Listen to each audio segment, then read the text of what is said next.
principal, visitors and teachers and students. Hamujambo? Hamujambo tena? Asante sana. So my name, as you have heard, naitwa Kalistas Wekesa. I work with Afya Care Foundation. Afya Care Foundation is a non-governmental organization that deals with mental health and substance abuse prevention among youths of 13 years to 35 years.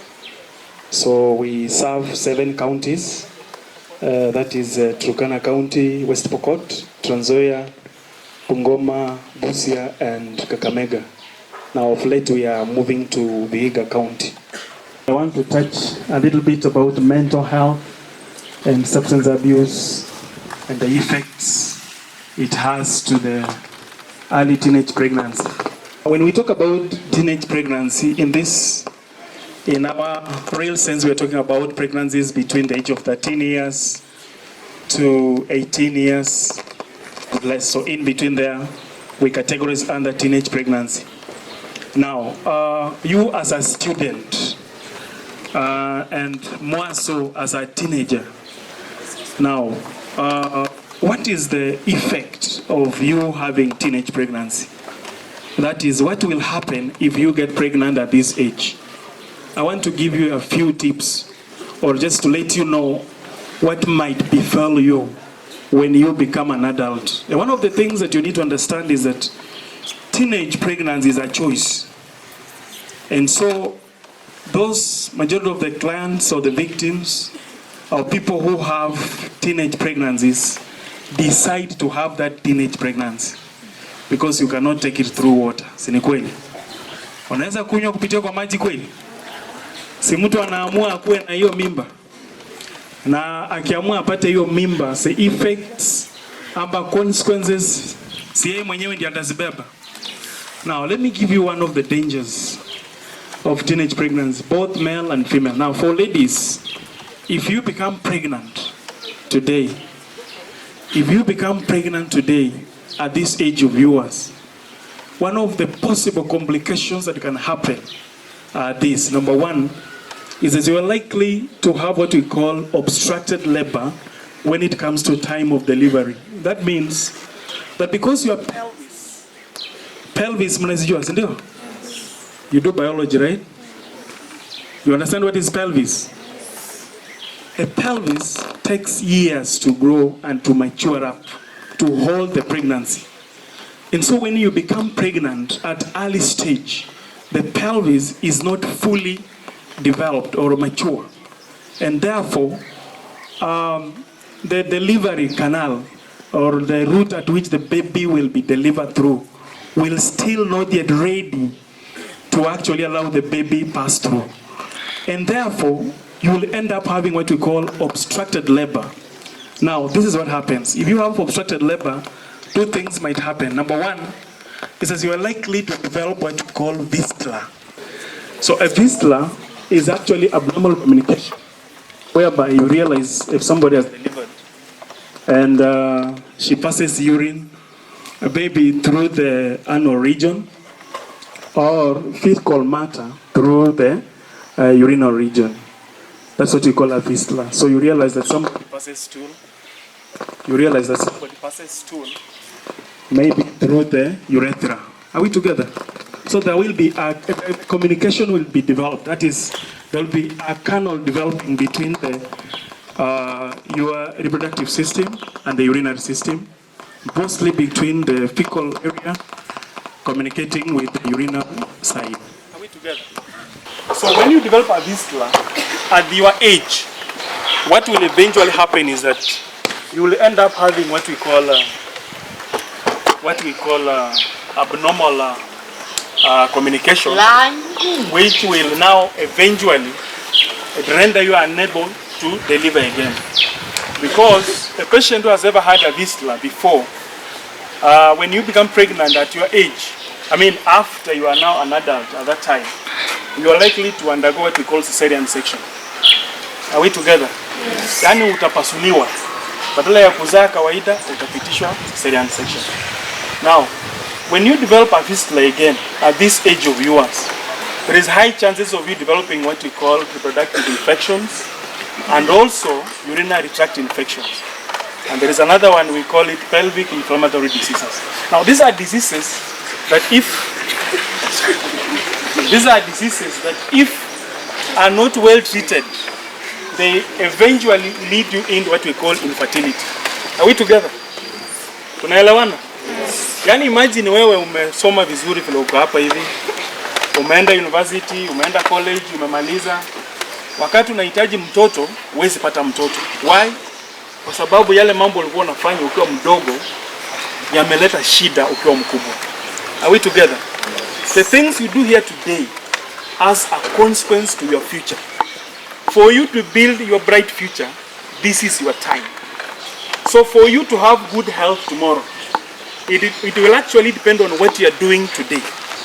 Now, mental health, we define mental health as physically, psychologically, and socially well-being. So that means if you are psychologically well, then you are mentally well, and then you interact with the people well, then your mental status are good.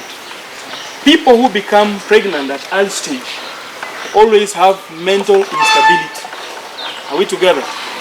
That fear of you don't know what will befall you, thinking of how you will carry this pregnancy. Sometimes you don't have money even to buy pads. Your watoto naita diapers, right? And then at the end of the day, you lose your concentration in class. So you start thinking as a mother or a father, when it is not yet your time. At the end of this process, you will not achieve your purpose of being in school. Are we together? Eventually, you yourself will end up having so many issues to handle at the age when you are not ready to handle, and eventually you will fail your exam. Sini ukweli? Yes. If you are pregnant today, na mwalimu anakupatia biology assignment or mathematics assignment, and when you are still working on that assignment, you develop what you call contractions. You go into labor, and sometimes these people with pregnancy at early stage normally end up having sometimes early bleeding. You start bleeding before time. And you know, when you are bleeding before time, two things can happen. Either you may lose a baby, or both of you can end up dying. We lost a student sometimes back, I think that is in July. And when we had the meeting, this is what happened. The child was pregnant. Now the parents at home are also tough. They want their child to be a doctor, to be an engineer, to be a pilot. So you here yourself, the parent has paid for your school fees. You are in school, but you have a boyfriend again or a girlfriend again. Then you become pregnant. So the parents at home are very tough on you. At school we expect you to perform. Eventually this girl, of course, she took her life. Now, at the end of the day, when you do all these things, you are doing alone. But remember, the effect is to the community. When you lose your life, you don't affect yourself alone. Many people are looking at you. Because tomorrow, we expect doctors from this village. We expect teachers from this village. If you die early, you do not only cause effect yourself, but you affect the community and the country at large. Are we together? So early teenage pregnancy has several consequences to your life. The other thing that you need to understand is that when you become pregnant early and early before time, it will also affect your mental status even outside school. You reach a point where now you start calling yourself a meeting, but in that meeting you discuss issues about yourself, but at the end of the day, you don't reach to a conclusion. So you realize that when you are pregnant, you need money. Now, one of the reasons you need money is that you need money to travel to the clinics, probably. You need money to feed well, because pregnant mothers, we encourage them to feed well. Now, there are actually two people at the same time. They need to feed well. But you as a student, what time will you have to go and feed well? In school, food is regulated. But imagine now, a mother who is pregnant, we expect them to eat beyond the one person's meal. At least to ensure that even baby will get enough. So as a student, where will you get money to buy enough food? And where will you be able to get money to travel to clinics? Today we are saying every pregnant mother, you must do an ultrasound. You must be scanned to know how the baby is lying, how the viability of the baby is, the weight, to see if there is any abnormality, to confirm if you are developing what we call risk signs in pregnancy. For you as a student, where will you get the money to do that ultrasound? It is very difficult, right? So what am I saying? I'm saying that if you want to be a doctor, to be an engineer, to be a teacher, to be a professor, whichever, it is the decision that you have to make today. Where you are here, you are a doctor, a clinician, whoever in making. So you have all the opportunity to become who you want to become. But also at the same time, you again have that key to use it to enter to success, or at the same time, to go to where? To failure side. You know, in life, everything is about decisions. If you decide that you are not going to smoke, will you smoke? And if you decide that you are going to smoke, you will smoke. And the people we have met before, when we talk about smoking, of course we're talking about bang, cigarette and all that, and even alcohol, they themselves decide to do it. It's not that somebody did, so you are doing it. It's not about osmosis. So it is about your decision that you are making, which will make you to be who you are in the future. Now, when you use bang, for example, one of the effects that will happen to your body is that bang, especially for, now let me talk about boys. If you use bang at your age, bang will cause an effect to your reproductive system. How? It will actually result in what we call azoospermia. Azoospermia means low sperm count. So that means that if you are using it continuously, you will eventually become infertile. Are we together?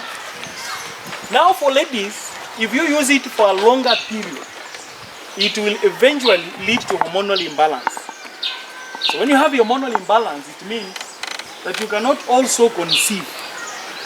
Because you can only conceive if your hormones are balanced. Naila one. And then at the end of the day, you know, balancing those hormones needs money. There are tests we do, for example, we call it hormonal profile test. One hormone is 2,500. We sometimes do up to 4 hormones. You need to pack with around 10,000. And so, for example, you are going to a consultant like a gynecologist who will charge you 3,000 consultation. So probably you need to have something like 15,000. And then you also have other money to buy those drugs. So at the end of the day, you realize that you put yourself in a problem that you will not be able to get out of it. Are we getting it?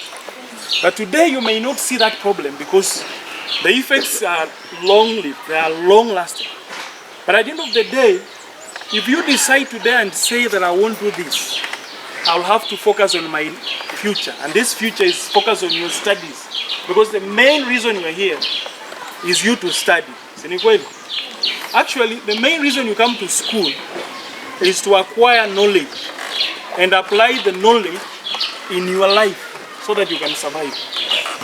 You know, knowledge has never been congenital. You have just to read. There is no way that a neighbor will read and you pass. If you are not reading, obviously you will do what? You will fail.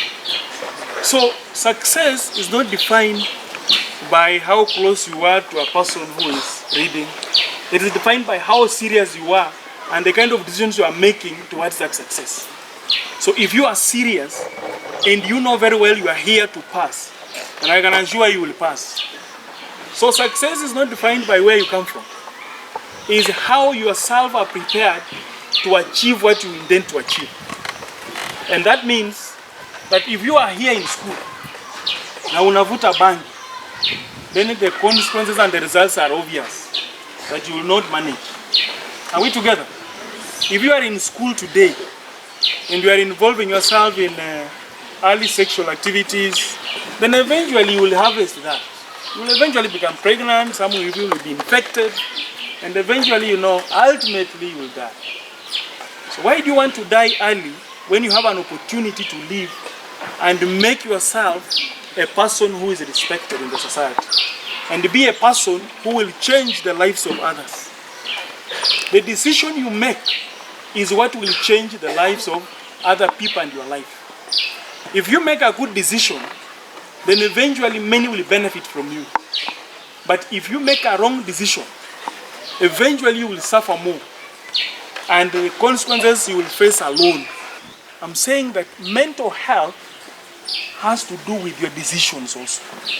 If you want to have a mentally fit life, then the decision you make should not be a decision that will lead you into regrets. It should be a decision that when you look at it, you will celebrate. And then eventually your mental status will be fit. Because many people today commit suicide, not because they wanted to commit suicide, but because they chose wrong decisions. You decided to do a wrong thing, which eventually you started regretting, and eventually you think of killing yourself. Let me tell you, even if you kill yourself, it will never solve the problems you go through. You will die, but behind you will have left things that will be affecting others. So good decisions will always lead you into achieving your purpose in life. And so mental health is all about the decisions we make. If today as a student you decide and say that I'm here to learn, let me learn, surely you will learn. But if you are in school, but what you are making, the decisions you are making in school are against the school rules, against the requirement at this place, I can assure you tomorrow you will regret. These regrets come after. But like you people today, because we are telling you earlier, some people didn't have this opportunity. But one thing I can say is that if you hear what people say and put in action, especially your teachers, I can assure your mental status will be fit.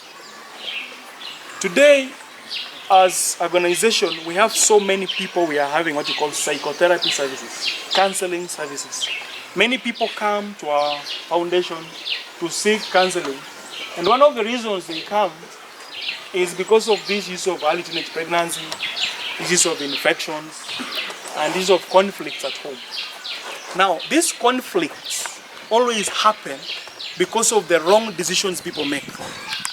If you decide today and start taking alcohol, one of the effects you might have in the future is that you will have a problem or a damage to your internal organ. And the worst one is always, the most affected one is always liver. So people who are taking alcohol end up having what you call liver cirrhosis. Now, when you have taken alcohol for a longer time, it is very difficult for you to reverse that condition. And you know, liver transplant has high percentage of failure. You know, even if you are given another one. In fact, in Africa, there is nowhere you can be done that. Maybe in India. But how much does it cost? And how many people can afford that? But we can afford to stop not doing the wrong things. If you decide and say, today I will not take alcohol, I will not smoke, I will not take bang, I will not be involved in activities that make other people feel bad, then we will not have these expenses. I can assure you liver transplant cannot cost less than 4 million Kenyan money, around 5 million or so. But there are survival rates. Most of people will not survive with it. It won't actually work with you. But imagine you can save that 4 million by deciding today and say, I will not take alcohol, I will not be involved in these early teenage pregnancy issues, I will focus on my studies, I will be able to ask where I can't understand teachers, and I will decide to work with people who are focused. Remember, the people you work with also matter. For you to succeed, you also have to work with the people who have that same goal of success. You cannot work with drunkards and you become a successful person. You cannot work with people who are smoking and you tell us that you don't smoke, but you know they are my friends. The people you work with define your character. The people you associate with always will define who you are. So always ensure that you work with people of good character. Tunaelewana? Are we together? Let me ask you a question. If today you decide and say, that every day, for example, you will be tackling at least 5 questions in mathematics. And you are poor in mathematics, assuming that. And then every day you decide and say, every evening at 9 p.m., I'll be doing mathematics, 5 questions. And even if you fail 5 questions every day, the following day you go to a teacher and ask for answer, for direction, for how to calculate. The following day you do it again.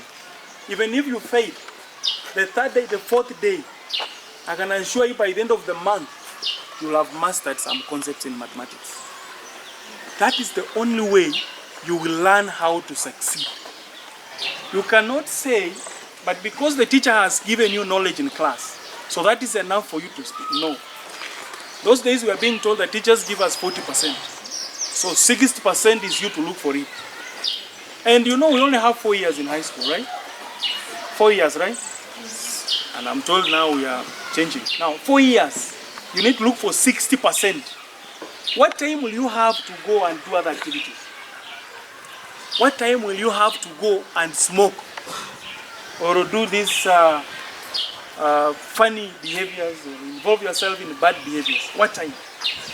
So that means that the time you have here is too little that you cannot even afford to go outside there and look for bangi.